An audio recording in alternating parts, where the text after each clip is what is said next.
Whether it's with new champs, major reworks, game-changing items, or even full-scale class updates, we're constantly updating and improving League.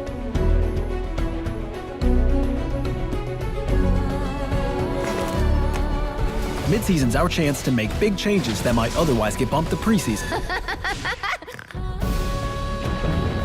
This year, we're upgrading 3 old-school Vanguards, making items more rewarding for supports, and giving Rift Herald a big, terrifying makeover. We'll talk about her first.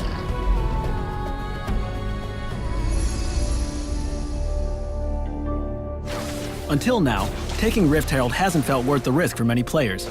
We're changing the Bad Beetle's style so beating her grants a reward that actually matters. Rift Herald's new look and attack patterns will make fighting her feel a little more epic, but you'll see the real changes after you've taken her down. Once defeated, the Herald is trapped in a magical relic which grants the wielder a Baron-empowered recall for as long as they hold on to it. Using the relic destroys the item, releasing the Herald from her prison. Once summoned, she'll join your team, sieging the nearest lane and tearing through towers like a horrendous purple wrecking ball. As always, her eye is her weak point, and teams that focus on it will take her out more quickly.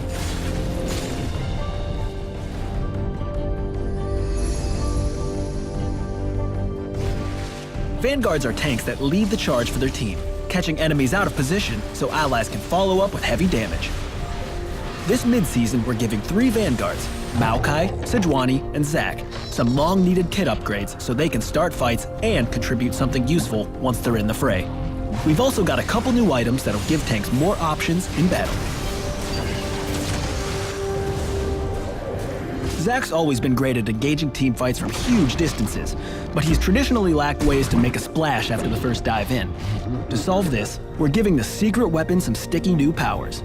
Now, when Zac uses his Q, Stretching Strikes, he flings out a gooey hand that sticks to the first struck target for a few seconds. If he then uses a basic attack on a different target, he'll grab hold of them both and slam them together. Aw, now kiss. Zac's new ultimate turns him into a pancake-shaped alien abductor.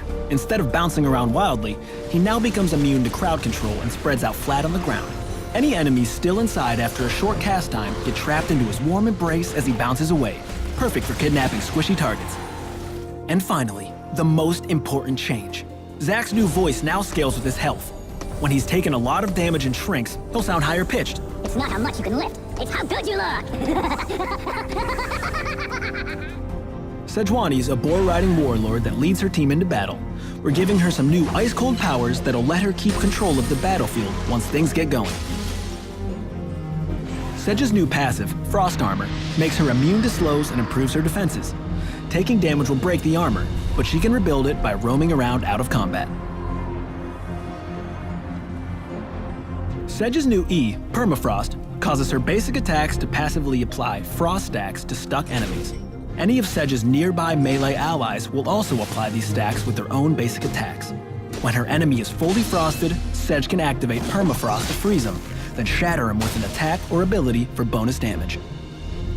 Sedge's new W, Winter's Wrath, lets her make him frosty faster with a few whacks from her mace. Maokai is a very old, very angry nature spirit who's pissed off about the destruction of his homeland. To better capture his personality in-game, he's getting a full voiceover update and 2 new abilities that make him a terror in the jungle. First, Maokai's saplings now grow and become empowered when thrown into brush. This helps out his jungle clear and lets the Twisted Treant control areas of the jungle by booby-trapping the shrubbery. His new ultimate now creates a slow-moving avalanche of roots about the width of a lane. Each root snares the first enemy it catches, giving Maokai a tool for turning around teamfights, or for uprooting the lane to make enemies run for cover.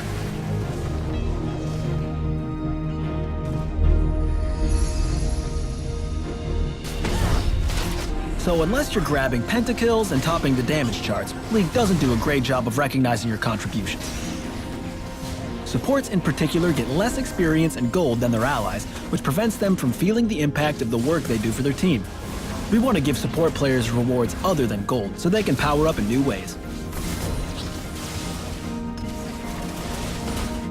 Ancient Coin, Spell Thief's Edge, Relic Shield, and their upgrades now offer quests. For instance, Once you earn enough gold with Spell Thief's Edge, it'll begin granting you a move speed bonus whenever you proc its Tribute passive. New visual effects also make it more clear who's done what in teamfights. Now, whenever a summoner spell or item is activated, a mist-like tether forms between the caster and the recipient, so everyone knows when you've dropped a sick bird on the enemy.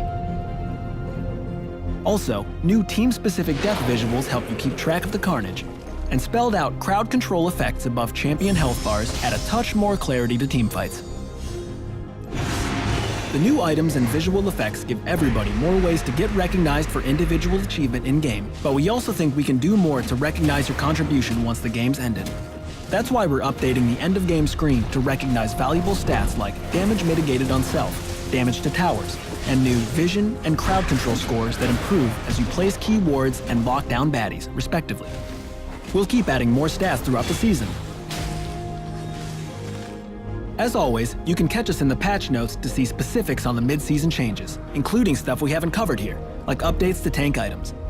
Keep an eye out for other upcoming changes, including our rework of Honor and the new 10-ban system. Check out this link for more details on this mid-season's changes.